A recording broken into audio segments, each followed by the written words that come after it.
Salut à tous, ici Seb. Alors là, aujourd'hui, on va s'essayer à un nouvel exercice vidéoludique. On va partir sur une vidéo unboxing slash présentation slash playing. Voilà, on va tout faire en fait sur une petite vidéo. J'ai reçu 3 jeux dernièrement et on va ouvrir les boîtes, on va regarder un peu le matériel. Et en fait, ça servira de teasing pour les prochaines parties filmées. Donc vous aurez des vidéos sur ces 3 jeux. Donc le premier, hop, je viens rejoindre la collection Aeonsen Past and Future. Donc la 7ème boîte de la 7ème vague. Du coup, alors celui-là c'est une extension. Attention, c'est pas un standalone. Ça m'a un peu surpris aussi au départ. Je me suis fait un peu avoir entre guillemets. C'est-à-dire qu'on n'aura pas de carte de base.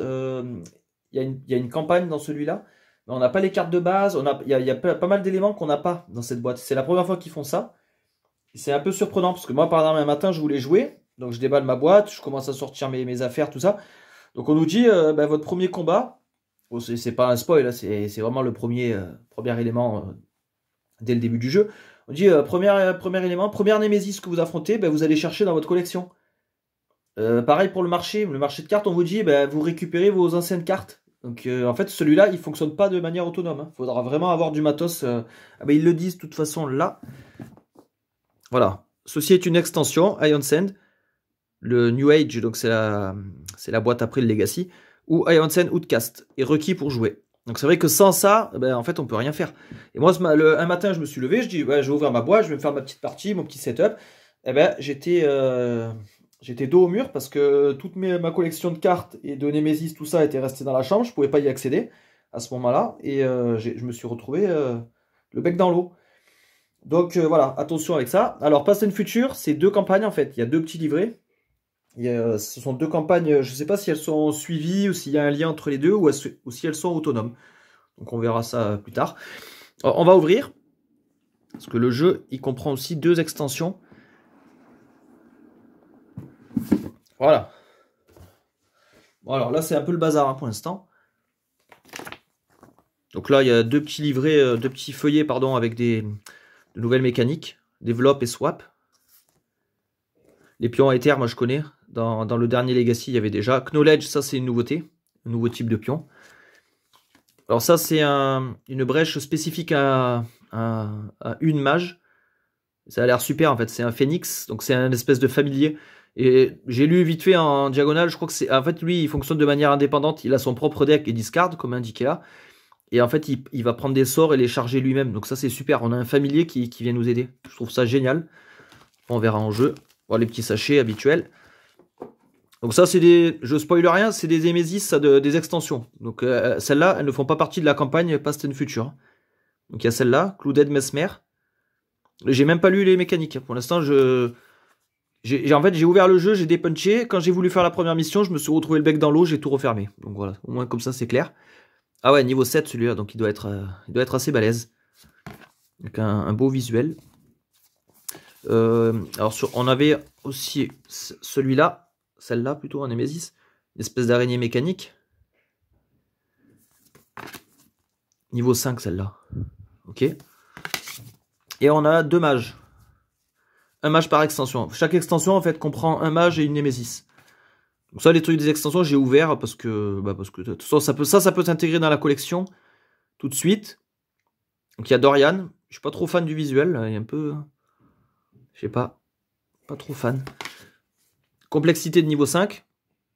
Ça, la complexité, je crois que c'est arrivé avec, je sais plus quelle boîte. Peut-être la boîte New Age. Ils ont commencé à mettre des degrés de difficulté.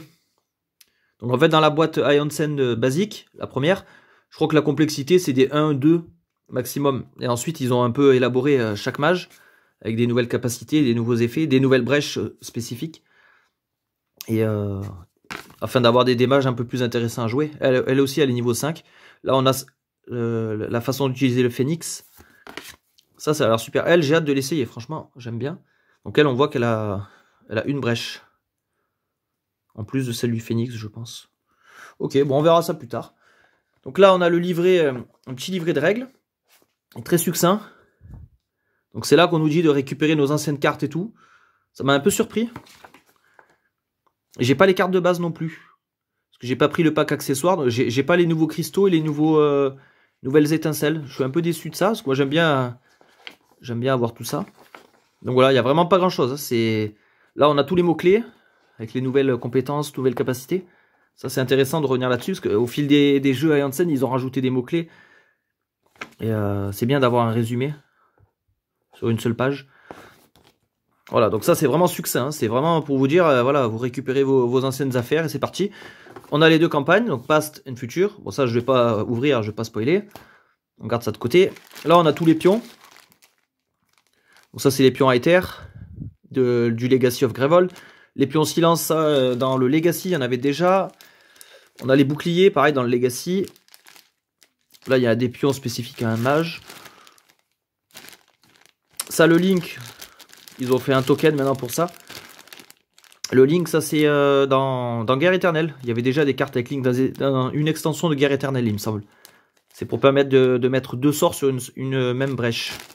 Voilà donc tous les pions. Donc j'ai tout dépunché, j'ai tout mis là-dedans. Ah oui, il y a une grosse cible aussi. Ça doit être pour une Némésis. Après, on a un peu de cartes. Alors ce que j'ai déballé, pareil, c'est pour des extensions. Donc il n'y a pas forcément de spoil, vu que ça peut s'intégrer à la collection. Donc ça, c'était les stretch goals, il me semble. Carte upgradée, ça c'est pour les expéditions.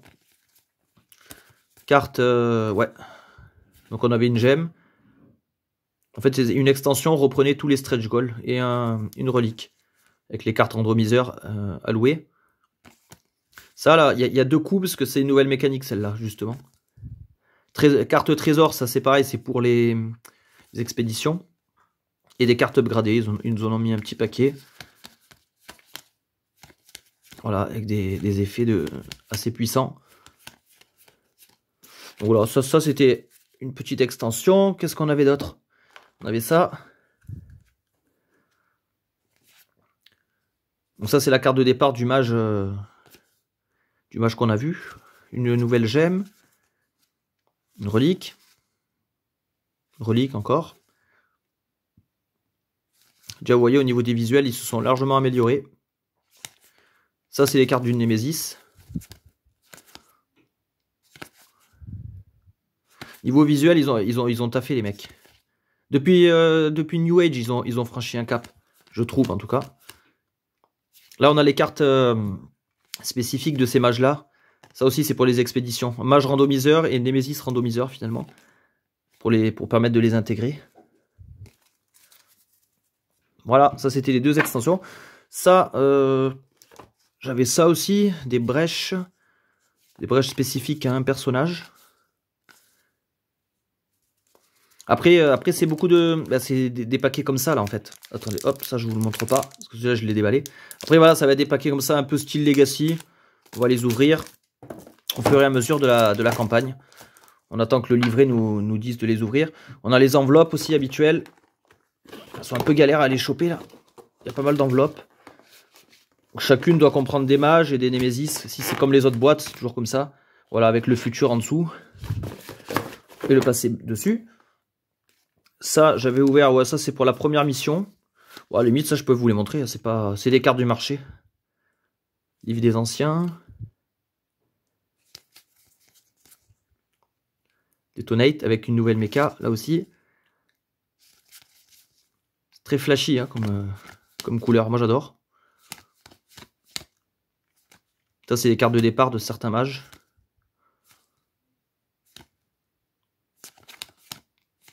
Il y a pas mal de cartes. Voilà, stop. Ok. Et là, ah oui, j'avais un autre tas de cartes à vous montrer. Hop, tant qu'on y est. Donc ça c'est la carte de départ de la fille avec le phénix. Ouais, elle a plusieurs cartes de départ. Ah oui, il y avait des cartes pour le phénix justement. Ça, je pense que c'est les sorts du phénix. Ça, j'aime bien ça, ce concept d'avoir ajouté un familier. Là, on a une gemme. Un sort.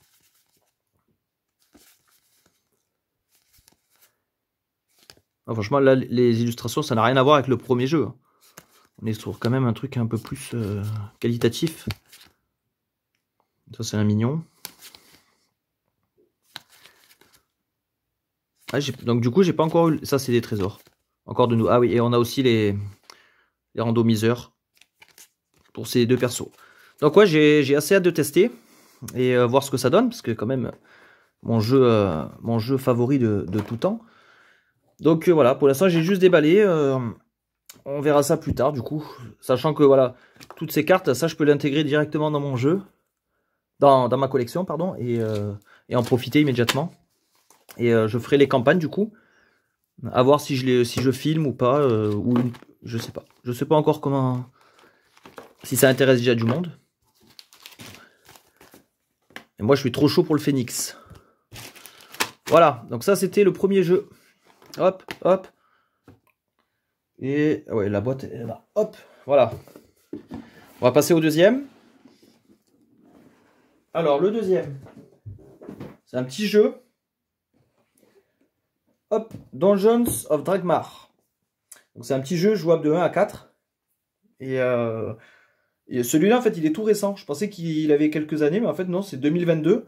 Je l'ai trouvé à un prix très correct. Et j'adore l'illustration.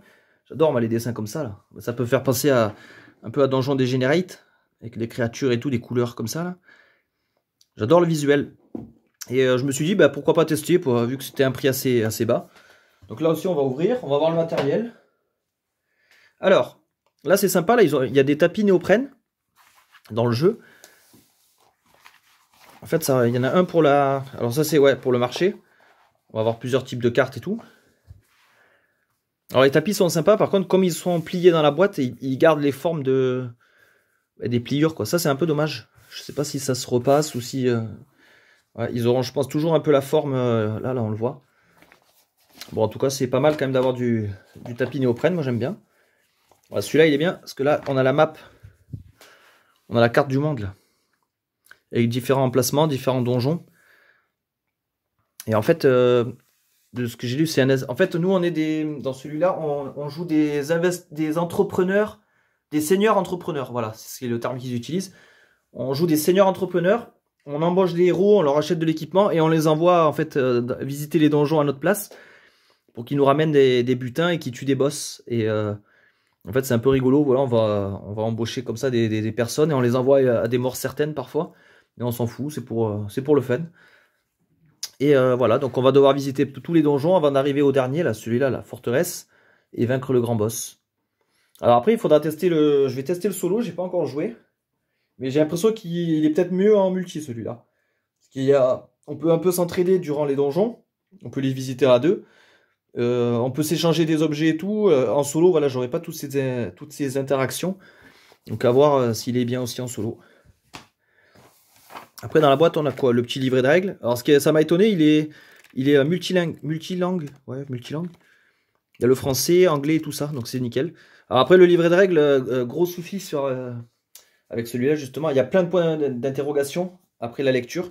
Donc là, il faut aller sur BGG, voir la FAQ. Parce que pas évident du tout. Après, on a pas mal de petits tokens pour les donjons, tout ça. Ça, c'est des points de gloire. C'est des espèces de points de victoire. C'est avec ça. Et c'est aussi notre monnaie dans le jeu. On peut acheter des unités, des objets avec cette monnaie. Ça, ce sont des espèces de paravents. En fait, quand on va jouer, on déplie son paravent. Aussi, il y a des dessins. La DA, elle est vraiment top. Hein. Et en fait, voilà, il y a un petit résumé des règles à l'intérieur. Ce qu'on peut faire, parce qu'en fait, il y a une notion, en fait, quand on joue en multi, on va pouvoir cacher nos cartes derrière le paravent et nos points de victoire, tout ça. Bon, en solo, on n'en aura pas l'utilité. Il y a des petits cubes pour garder trace des blessures et de certains effets. Ah, on a des petits bonhommes là en acrylique. C'est un peu la mode ça en ce moment. Petit perso acrylique. Donc c'est toujours sympa. Au lieu d'avoir un token en carton. 4 petits persos. Ça sert juste à nous représenter sur la carte. Hein. Il n'y a pas d'effet autre. Après on a des cartes. Hein. C'est un jeu majoritairement de cartes. Là on a des cartes de donjon. Donc qui vont de 1 à 3. La difficulté étant progressive. Avec des illustrations comme ça.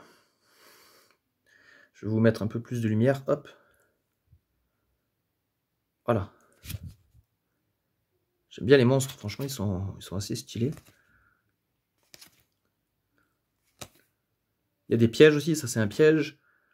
Voilà, on peut tomber dans le trou là avec la créature. Une espèce de sorcière, un assassin, un ours. Une pile de cadavres monstrueux. J'adore ces dessins, franchement c'est ouf. On peut tomber dans la lave. Piège de lave. Donc voilà. Hop. Il y a ça. Ça c'est quoi? Carte malédiction. Donc ça c'est certains effets des fois qui vont nous donner des malédictions. C'est des malus. Tous les ennemis ont un bouclier. Bon, on verra ça en jouant. Là pour l'instant j'ai juste lu la règle. Il n'y a pas de vidéo de ce jeu là. Ça m'a un peu surpris sur chercher un peu partout. Là je voulais avoir des vidéos. Pour avoir une idée du gameplay notamment. Et j'ai rien trouvé. Donc je vais peut-être être le premier au monde finalement à faire une vidéo. Hein. Ce serait incroyable. Là on a quoi? On a les objets. Alors pareil ils sont divisés en termes de puissance. Là il y a du niveau 3 et ça commence à 1. Armure, bouclier. Bon après c'est les classiques. Hein. On est dans un monde Heroic Fantasy. Donc on va se retrouver des trucs habituels. Des potions, des boucliers, des parchemins. Voilà tout ça. Hein. On connaît la musique. Et là on a les... Qu'est-ce qu'on a d'autre? On a les héros. Donc ça c'est important. Ça c'est les cartes. C'est une mini extension qu'ils ont rajouté dans le... C'est une... Pas une variante, mais ouais, on peut jouer, c'est optionnel, quoi. On peut rajouter ça dedans. Ça nous fait des règles en plus. Ça, je verrai quand je connais très bien le jeu. Pour l'instant, j'ai juste lu la règle et la FAQ. Donc là, on a les héros, pareil, divisés en trois tas de puissance. 1, 2, et ça va jusqu'à 3. Donc il y a des mages, inquisiteurs, un autre inquisiteur, warlock, warrior, paladin, ranger. Voilà, chacun avec des stats différentes, des capacités. Voilà.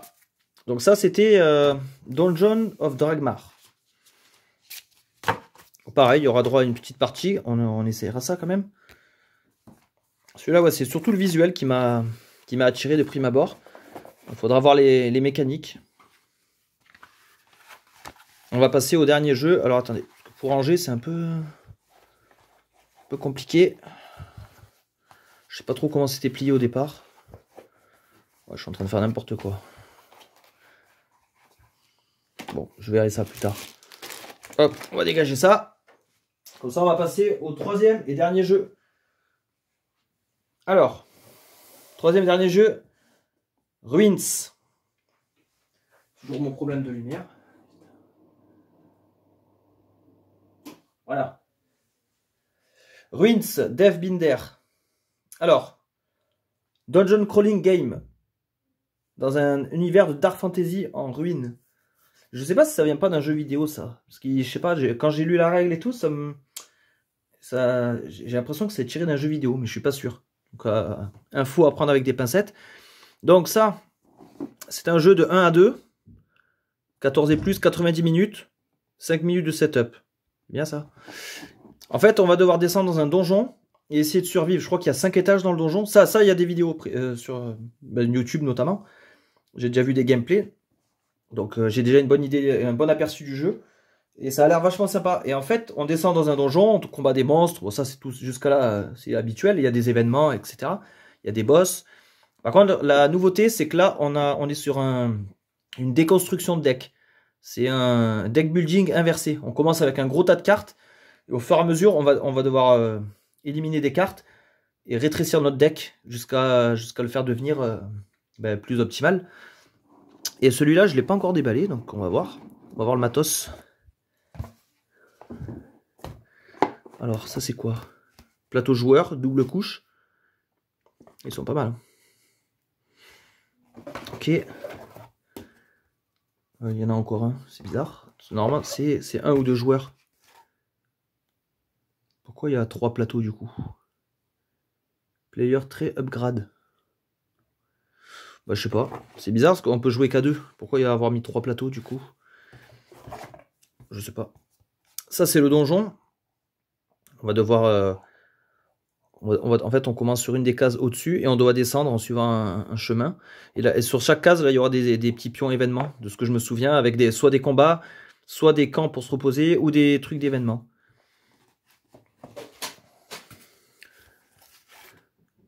Ouais, c'est la même chose derrière, c'est bizarre. Bon, je sais pas. Et là, ah oui, il y a un autre donjon. Celui-là, je crois qu'il est plus dur. Ah oui, Nightmare. Cauchemar. Celui-là est plus dur dans sa disposition. Ok. Bon, déjà, je crois que le jeu est assez difficile. Donc déjà, avant de penser à ajouter la difficulté, on verra. On a des petits cubes, ça, pour garder trace de nos augmentations. Hop, sur le plateau, là. Je suis passé un peu vite dessus, mais on a toutes nos caractéristiques. Santé max, défense, carte, maximum d'attaque, attaque de mêlée, attaque de sort, et le niveau du personnage. Ici, on a le niveau de menace, l'expérience. Dès qu'on atteint une main, on gagne un skill, une compétence. Et en fait, on va garder trace avec tout ça, avec les petits cubes. Donc ça c'est quoi? Ah, c'est des pions éboulements. Ça représente des rochers. Des pions éboulements qui peuvent bloquer des cases ensuite sur le plateau. Il y a un dé pour certaines actions, certaines cartes. Ça, c'est les petits pions qu'on va placer sur le donjon, en fait. Donc là, le petit feu, c'est un repos. Ça, c'est pour dire un événement. Il y a des combats. Voilà, ah oui, chaque pion, ensuite, donne une petite quête. Il y a des... On voit pas super bien. Side quest. Voilà, en fait, ça donne des petites missions une fois que le pion est résolu. Ça, c'est quoi? Oh, des petits marqueurs. Marqueurs de faiblesse, certains effets de cartes. Blessure. Petit pion blessure, donc avec des 1 et 5 au verso. Là, ça, c'est quoi? Ça doit être la règle du jeu. Le jeu, il est assez simple. Hein. Là, je sais pas si la règle, elle est bien rédigée ou pas. Je me suis pas renseigné. Mais ça, le jeu a l'air assez simple. Il y a une extension qui est sortie sur celui-là. On verra plus tard. Ça, je crois que c'est des cartes. C'est pour une campagne, ça. Je crois que c'est... Ouais, voilà, scénario. Ça, c'est pour le mode campagne. Donc nous, on fera une partie mode... comment dire? Mode donjon simple, quoi. On fera pas forcément la campagne. Ça, c'est quoi, ça? Ça doit être des boss, non? Je crois que c'est des ennemis spéciaux, ça. Je sais pas si c'est pas des boss. Ah oui, si, c'est des boss. Celui-là, il est recto verso. Bon, je sais pas. Je sais pas. Hop, on verra ça plus tard. Là, on a quoi? Là, on a les ennemis. Il doit y avoir les ennemis. Ah, par contre, voilà pourquoi j'aime pas les sachets plastiques. Là, c'est la galère. On va aller tout récupérer. Là aussi, la DA, j'aime bien. Bon, c'est un peu plus dark. Un peu plus... avec des dessins un peu plus réalistes, on va dire. Des monstres bien flippants. Ils ont fait un crossover avec Slay the Spire. C'est pour ça que je me pose la question si c'est pas tiré d'un jeu vidéo, ça aussi. Qu'on peut affronter le marchand de Slay the Spire. Il y a en fait, il y a les 4 persos de Slay the Spire. Ah bah, il y a lui aussi, The Silent. Il y a tous les persos. Donc là, pareil, les ennemis, ils montent en puissance. Là, c'est level 1. Level 2. 3. Et 4. D'accord. Donc voilà tous les ennemis. Ici, je crois que ça c'est nos cartes actions, du coup. Ça, c'est nos cartes actions. C'est notre deck, en fait. En fait, dans celui-là, on joue avec des petites cartes. Donc ça, c'est nos...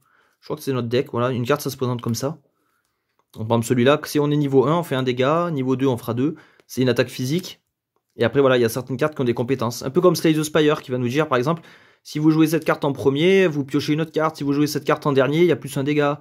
Celle-là, elle peut paralyser. Starter, voilà. Si c'est la première carte jouée ce tour, ça ne compte pas dans votre limite maximum. Celle-là, elle améliore la prochaine carte. Donc en fait, voilà, il va falloir jouer ces cartes dans un ordre spécifique afin d'optimiser ses tours. Il y a beaucoup d'effets. Celle-là, elle tape tous les ennemis, par exemple. C'est ça qui avait l'air, en tout cas, en vidéo assez fun. C'est que on va devoir résoudre chaque combat. Ça va être un peu un mini casse-tête, finalement. Avec cette notion de deck building inversé. Ça, je crois que c'est des super cartes, ça. Action spéciale, ouais. Ça, c'est des super actions qui sont très très fortes. Et on n'en gagne pas souvent. Ça, c'est quoi déjà? Bah, je crois que ça fait partie du deck, ça aussi. Ouais, c'est aussi des cartes. C'est des cartes de joueurs. Alors certains ennemis sont sensibles à la magie, les cartes bleues, et d'autres au coup physique. Donc il va falloir vraiment optimiser les deux, améliorer les deux aspects. Et il nous manque plus que quoi? Les événements, et qu'est-ce qu'il y avait d'autre? Ah oui, on a des cartes malédiction là, ça. Ça nous gêne parce que c'est des cartes mortes. Aveuglées. Ça, ouais, ça c'est certains ennemis nous donnent ces cartes pourries. Ça c'est quoi? Je sais pas ce que c'est. T'as des cartes pour améliorer les ennemis. Slow Learner. Descent Modifier. Peut-être pour la campagne ça. Je sais pas. Hop, et les events. Voilà, en fait, il y a certaines cases qui nous donnent des events. Gros éboulement, précognition, cave. Là, on rencontre une porte, un coffre. On va pouvoir essayer de le crocheter. Voilà. Tunnel sombre, etc. Donc voilà. Voilà pour Ruins Deathbinder. Et du coup, on a fait le tour des 3 prochains jeux que vous verrez en vidéo. Donc voilà. Du coup, on va laisser la priorité à un membre du Discord de choisir. Et c'est E4 qui va choisir. Et en quelque sorte, ce sera un peu son cadeau d'anniversaire. Voilà, je lui laisse l'opportunité de choisir quelle vidéo il a envie de voir en premier. Et je lui proposerai la vidéo en conséquence. Voilà, donc passez une bonne journée et à la prochaine.